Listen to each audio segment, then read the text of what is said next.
செல்லப்பா உன்னதான் என்னன்னு அவ்வளவு பிஸி அண்ணா? ரெண்டு பேரும் ஊர்ந்து வந்தாச்சா? சௌக்கியமா? செல்லப்பா நீ ரொம்ப பெரிய மனுஷன் தான் ஒத்துக்குறோம். ஒரு நிமிஷம் எங்க கூட பேசேன். சாரி, இப்ப எனக்கு ஒவ்வொரு நிமிஷமும் ஒரு லட்சத்துக்கு சமானம். சாயங்காலம் 5ல இருந்து 6 வரைக்கும் வேணா ஃப்ரீயா இருப்பேன். நீங்க ஏதாவது பேசணும்னா அப்ப பேசலாம். பாரு காஞ்சனா. ஆமா, இது என்ன போர்டு? போர்டு சினிமா கம்பெனி பேரு. ஆரம்பிச்சிருக்கேன், படம் எடுக்க போறேன். இது என்ன பேரு? ஓஹோ ப்ரொடக்ஷன்ஸ் தாமில்ல? சைக்கிளியே. உனக்கா ஆரம்பிக்கல, எனக்கா ஆரம்பிச்சிருக்கேன். நான் எடுக்க போற படம் ஒவ்வொன்னும் ஓஹோ ஓஹோன்னு ஓடணுங்கிறதுக்காக தான் இந்த பேரை வச்சிருக்கேன். இதெல்லாம் உங்களுக்கு புரியாது, ரொம்ப டைம் ஆகும். ஆமா, நீ நிஜமாவே படம் எடுக்க போறியா? பணம் வேண்டாம். உன்ன கேட்டனா? மிஸ்டர் விஸ்வநாதன் இருக்காரு, அதாவது நம்ம 3 பேருடைய அப்பா. அவர் தான் ஃபைனான்ஸ், படத்துக்கு பணம் தராரு. படம் பேர் என்னவோ? வைக்கலையே, கடைசி வரைக்கும் வைக்க மாட்டேன். படம் பாக்குறோம், ஒருத்தனும் என்ன பேரு துடிக்கணும்.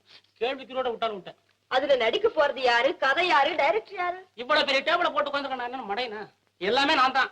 கதை வசனம், டைரக்ஷன், தயாரிப்பு, இது மாதிரி பல வேலைகள். ஆமா, ஆபீஸ் பாய் கூட நீதானா? இறங்க கீழே இறங்க. இல்ல கிண்டலா? ஆமா, இவ்வளவு பேசுறீங்களே, கடைசியா நீங்க என்ன தமிழ் படம் பாத்தீங்க? We don't see Tamil pictures, only English pictures. அதாவது இங்கிலீஷ் படம் மட்டும் தான் பாப்போம். வண்டர்ஃபுல். இந்த மாதிரி சொல்றதா இப்ப ரொம்ப ஃபேஷனா போச்சு இல்ல? என் படம் வெளியே வந்தா தான் இந்த நிலைமையே மாறும். வரட்டும், நீ வேணா பாரு. ஒரு இங்கிலீஷ்காரன்னு சொல்ல போறான். We don't see English pictures, we want only Tamil pictures. அதாவது தமிழ் படத்தை தான் பார்ப்பேன்னு ஒருத்தர் கால்ல நிக்க போறான். அப்படியே நடந்தா நாங்க படம் பாக்குறத விட்டுடுவோம்ப்பா. Well said, Nirmal. 2 பேரும் வெளியே போங்க. என் ஆபீஸ்